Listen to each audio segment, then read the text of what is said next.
Welcome to another post-game edition of Expected Buffalo, the podcast.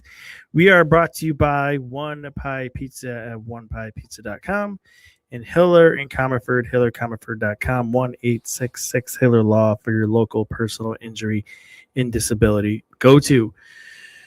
I went back and forth on coming on tonight, but, adrenaline is pumping. It's probably going to be one of those nights where it takes a little bit for me to fall asleep anyways. So why not jump on for a few minutes, talk about some things from tonight. Maybe it'll help calm the brain down to finally get some sleep here in a little bit. But we are coming after I don't know. I can't remember the last time it felt. I mean, I feel like every game kind of has almost the playoff feel in a sense that it's so tight, and these teams in the Eastern Conference around them in the playoff race just seemingly keep winning every single night somehow.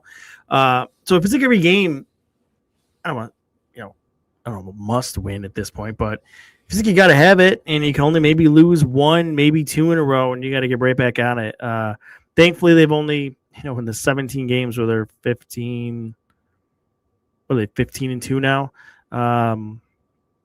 They've only lost one game and they're right back going again. It's good to see. It's fun. The building tonight just rocking. It really reminds you of the old times when they were good. There was a lot of Canadiens fans in there, and there usually is in these games, but the back and forth, the raucous crowd, the sitting on the edge of your seat throughout the night, the entertainment of the scoring we had through a lot of tonight too just made it a fun game, fun atmosphere, and this is what it's like. This is what it's like to be a real team in the NHL. We haven't been a part of this maybe one time for a quarter of a season in the last 14 years, but this is the glimpse of it. This is how it feels, and it's exciting. There's really no denial that this is a legitimate playoff team. This is a team that is now, with the win tonight, chasing down a top 3 spot in the Atlantic Division. We don't have to keep trying to convince ourselves, I don't think, at this point. We're 17 games into this. We're almost at a quarter of the season, and they are where they are. They're trending up in the right way. They're learning, and I think we're past the point where we need to convince ourselves, or we need to sit here and be like, is this real? It's real. It's real. It's real. They are a good team. They are a team capable of being a playoff team, of course. And they're a team maybe capable of more, depending on how this season continues to unfold. Before I get into the game itself, the players where we usually shift to after the little intro here and kind of overview, 05-06 night, that's it from the start. It was awesome. Seeing all those players come out. My wife, who really isn't into the team that much anymore, back in those days, 05, 06, 06, 07, we had season tickets together. She used to go to all those games with me, but she made a point of it tonight to kind of sit back down and just watch that ceremony. The players come back out, and then, I remember him, and kind of talk about, she even remembers, moments from that 05, 06 season, and no, it was awesome. It was great. From that to the Daniel Briere video montage too, I thought was really nice. That was awesome to get that. And then you add in Pominville and Vanek going into the Hall of Fame, the Sabres Hall of Fame next year. That's super cool. And then to just put the bow on it, the way that game went, picking up that victory in front of that group with that atmosphere, wearing those jerseys too to kind of bring it all back. Fun night. I'm glad it played out the way that it did. I'm glad that everybody got to enjoy it, have fun, and I don't think it would have dampened it really at all, because it was still great and all of that. But it's the cherry on top for sure to come out with 2 points at the end of the night. So let's start to get into individual things in the game. This first thing I want to start at, I think, is it's maybe a more overarching view as a point to in a particular game, but what I was talking about like a minute or two ago about this being real is there was points, in previous seasons they win a couple games, and then you would get to that tough game. You can get really back in it if you win this one, and then they would fold, they would lose, and then it would kind of spiral from there. Every single time one of those games have come up that this is a big game, division game tonight, you can get 3 points back with 2 games in hand of third place in the division. They come out, they win. Flyers, a team you're chasing in the Eastern Conference race. It's a big 2 points on home ice. You got to get it. They come out and get it. I guess what I'm trying to get to is this roster, this team feels up to the challenge. I don't think they're afraid of those big moments anymore. I think they've gotten a taste of winning in those big moments, and it's become infectious. Like, really, you could see it from the top of the lineup to the bottom of the lineup. This team, at times, recently we're talking like it's a cup team here. I mean, of course, you never know, but I don't know if we're at that level. But what I was saying is this team has the buy-in. Like, if you want to show an example of buy-in, it's this team. Anybody and everybody jumping in front of pucks, blocking shots, clearing the net when they can, getting pucks out of the zone, fighting. Tonight's particular, the wall work, and it was against the Flyers and tonight against Montreal. Montreal isn't known for having that physical style of game, and they're not really a physical team. They're, I don't want to call them finesse, but they're more of a rush team, and they want to get out and run. They dominated on the walls for loose pucks and getting those pucks. It's the fourth goal, the game winner in this game is an incredible shift by Oslin, Doan, and Krebs on the wall, winning puck battles, fighting off defenders, keeping the play alive.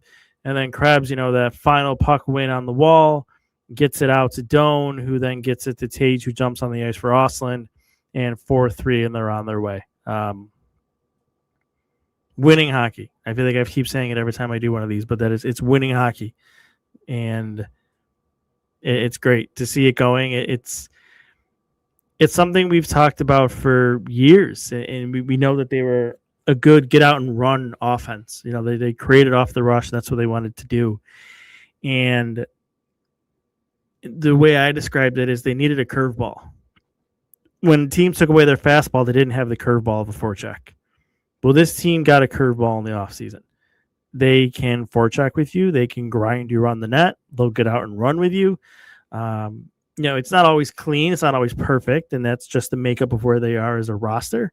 But they're two-dimensional now, to steal a football term. They can play the style of game you want to play depending on the opponent. They can differentiate their attack, and I think that's made them more dangerous in the type of team we're seeing here, stacking up all of these wins. Before I get into the forwards and the players that had a good game, and not to say this guy didn't have a good game at the other night, Colton Ellis does come out a plus in goals save above expected, but man, it's a battle, and I'll stick with the way I describe him best. He is a puck stopper. That's just what he is. It's not clean. Maybe even like half the time, if not most of the time. It feels like he's kind of all over the crease at times. The last couple of games, he's really struggled with not only rebound control, but covering the puck in front of the net, which is, I think contributed to some higher quality opportunities for the Canadiens tonight, and really some second chance opportunities that shouldn't have otherwise been there. But at the end of the night, he comes out with a win. He makes the saves that he has to make, and full marks to him. What is that going to mean when Alex Lyon comes back here shortly? We'll find out. The Sabres do have the roster spots with some of the injuries that they have, so is it possible they carry 3? I don't know, because it seems like when they have 2, they kind of both of these, whoever the 2 goaltenders are rolling in the right direction. So I don't know if they're going to go back to the 3 rotation, but I think we'll worry about that when Alex Lyon gets back on the ice and close to playing a game. you can deal with it then. The way it's gone for them this season is right when they get close to making a roster decision, they get bailed out with an injury or something. The one time they didn't get bailed out, the former general manager made the wrong decision. It was finally probably the final straw for him. So now there's a new guy in charge, and here we are, 15-2, 17 games later. So Colton Ellis, credit for getting the job done, but man, just I wrote down agent of chaos. That's really what it is in that net. So yeah, we'll see what they do there with goal moving forward. Tage, man, what can you say? 3 goals, 5 points. So involved in all 5 goals tonight. Almost had a 4th. And since I wondered once he got that Team USA announcement if he'd hit another gear. And if you remember last year when he got snubbed from the American team for the Four Nations, he hit another level too. So I wondered if him getting officially put on that roster took a little bit of the pressure off of him, trying to prove that he belongs there. And he has just taken off. He took over tonight's game offensively. And for me, it's not only the offensive part of the game, which is really important. And he's making some impact on the power play too. Confidence is there. I think he's been better defensively. Now, there's been some plays still, particularly last night against the Flyers late in the game. There was some what are you doing plays. But tonight, getting in shot lanes, I think he's made some good defensive plays around the net, taking pucks away, cleaner exits, all things that you want to see. And, he's your best forward on this team. And you want him to take over when this team is heading in the direction they're heading. And that's a great sign for this team. I was just thinking you almost don't want the Olympic break to come. I have this, maybe we'll get to it down the road, but I have this fear in the pit of my stomach that the Olympic break is gonna maybe cool them off here. But they also could probably use it. I'm sure some of the young guys on the roster can use that break to reset themselves. Maybe we saw what a 1-game reset has done for Oslo. We'll get to that in a minute. But yeah. I mean, I want to give Tage's flowers. 3 goals, 5 points. I mean, it's pretty obvious there the performance he put in tonight. As I mentioned, the next guy I wanted to call it is Noah Ostlund. Look, I was a big Yuri Kulik fan, and I still am. We'll see when he gets back after getting the blood clots. Might not be this season, but whatever. I think Ostlund has performed better in a complete game. Defensively, on the walls, power play, offensively, neutrals is everywhere. And for 21 years old, as a rookie, stepping in and being able to do that. I mean, tonight he stepped right in and filled the shoes of Josh Norris. As a centerman, Krebs got up there. Doan was on that line. A good, solid performance from that group. I think I'm looking it up now. They were, what was it? I think a 50% shot share. At 5-on-5 for that line. Actually, no, shot share was 75%. Their expected goal share is 50%, which is the second best line on the night. So, he stepped right in. He didn't let them miss the beat. Playing center too against a good hockey team, getting those minutes. And oh, by the way, he picks up 2 points on the power play. I mean, he makes a nice play for that first one to get that going. And the second one, he gets the point because of the pass that eventually made its way there. But really, what he did is he opened the middle of the ice by crashing the back door. He drew the defenseman into him. That opened the middle of the ice and allowed Doan to skate out, and just what a shot that was. And really quickly, Josh Doan, what a player. What a player, man. I mean, we'll see what Kesselring turns into, but it almost doesn't matter. It almost doesn't matter. They They got the best player in that trade, regardless of what Kesselring does. I mean, Peterka, you'll get me wrong, offensive guy, will score his goals, nice player, but just a complete two-way style that Dome plays with. Never give up. The effort. He's in on everything when he's on the ice. When he's on the ice, you know he's on the ice. And what he has done for this team to transform them, to be different from what I talked about earlier in the beginning of this, to be that, the two-dimensional team, he's a huge part of that. He's a huge driver of that. And full marks to Kevyn Adams, like legitimately, like that. I mean, he's not running this team anymore, but that's looking back, that is going to be a huge, I think, turning point of this team. And Jarmo's going to get the credit because this team is going to, be successful if it all works out under his watch. But the turning point might have been the last trade that Kevyn Adams made. So little shout out to Kevyn Adams there on that Doan pickup. The last player I want to talk about, and look,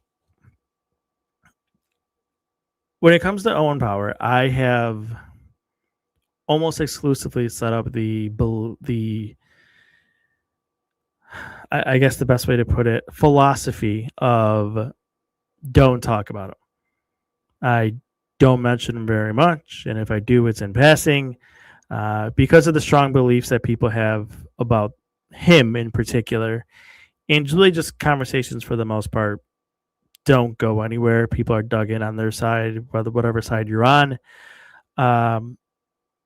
But I'm going to break that philosophy tonight because I thought he was excellent. Perhaps one of his best games of the season. And this has gone on now for, it's got to be, we're in January, or I would say Thanksgiving on. He's just been excellent. And the offensive numbers are not there. And from the raw production standpoint, the points, I get all of that. But he's starting to generate more offensively when he's on the ice. The goals are going in now offensively when he's on the ice.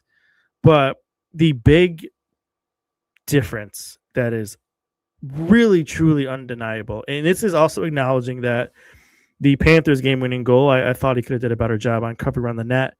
But the last month and a half, his defensive game has been really good, really strong.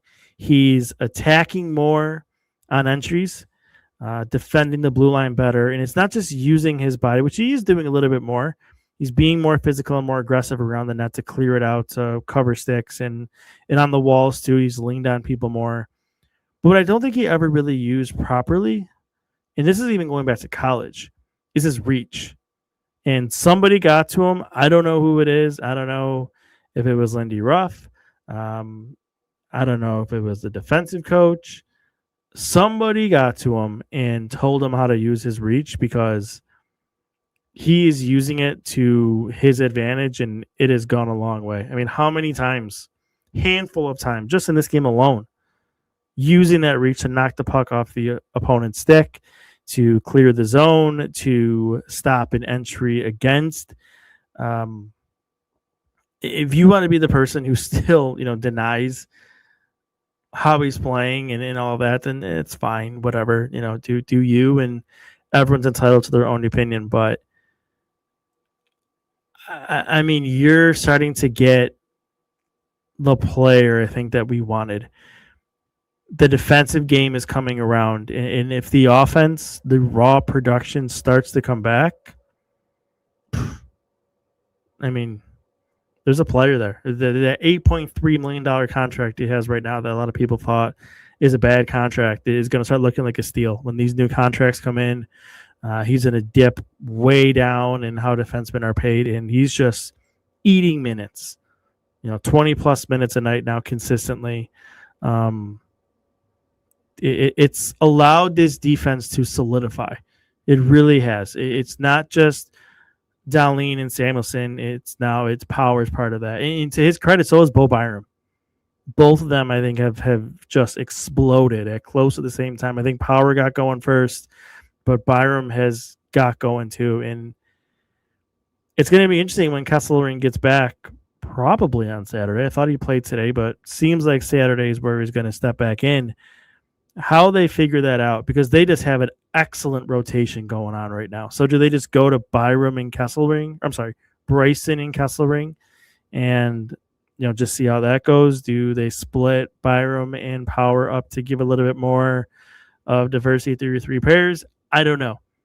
But I'd probably lean on now is I keep my four together and see if I can get Kesselring and Bryson to work and just see where that takes me. If it doesn't, then you adjust from there. But it's been a long time. It's been a long time since we can feel confident with the top 4D that this organization has. And I know there's a lot of conversation between, Power or Byram because of the contracts. You probably got to pick one or the other.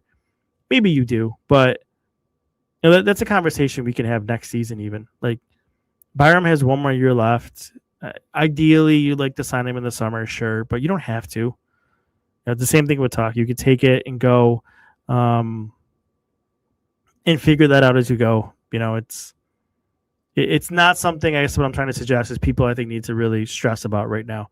Look, they're not moving either Power or Byram this season. If it keeps going the way it's going, I doubt they would do it in the off season either. You never know. Things can change, but they have a rock solid top four right now. And I don't think there's any eagerness to move away from that. So end of the night, still in the top wildcard spot in the Eastern Conference. 3 points back of the Montreal Canadiens with 2 games in hand. So that's pretty good. You are, I think, 4 points back. Yeah, 4 points back of Detroit with also 2 games in hand. And then 5 points back of Tampa Bay at 61 points, leading the Atlantic. And Tampa Bay actually has a game in hand on the Sabres. Boston all of a sudden got hot. They've won 5 in a row. They're 7-2-1. Winning again tonight. They're now the wild card 2 team with 56 points, but same thing. Sabres have 2 games in hand on them. Really by points percentage. By points percentage, the Sabres have built a gap in here. They've started to distance themselves a wee bit. I wouldn't go crazy. Washington in the 3rd spot with a 5.563. Toronto with a 0.576. I think I saw they were winning the Maple Leafs, so that might change here when that becomes final. But the Sabres are at a 609 right now. Building that gap in, building some space in. So it doesn't feel like every night is do or die in a sense. If you can build some room in there, that's really what you want to do. So next up, they wrap up this 5-game road trip on Saturday with the Minnesota Wild coming to town. The Wild actually lost 6-2 to Winnipeg tonight on home ice. So it's funny because I think the last time that the Sabres were in Minnesota, they were going really well with Wallstat playing, out of his mind. But Minnesota will come in losing 2 in a row. They're 4-3-3 in their last 10 games. 61 points in 48 games. So Kids Day, the Sabres are the matinee, of course, or the main event, I should say, on Saturday. But all seriousness, a little bit of a primer. 12:30 game on Saturday against the Minnesota Wild. Kids Day, and then we buckle in for the Bills game on Saturday night, late evening, in Denver. All right, I think that's it. Wow, 24 minutes. I went a little bit longer than I thought I would here. So thanks for listening. We're having fun. We're having fun watching hockey, having fun talking about hockey. This is probably the last podcast of the week. I think I've hit 3 or 4 this week, which is kind of nuts. So you'll hear me again probably the beginning of next week. Going to try to get out some written content here over the next few days. A lot of things in my mind that I got to put onto not onto paper, but I guess into the internet. So look for that at expectedbuffalo.com. And I think that is it for tonight. Fun night. Thanks for listening. We'll talk again soon. See ya.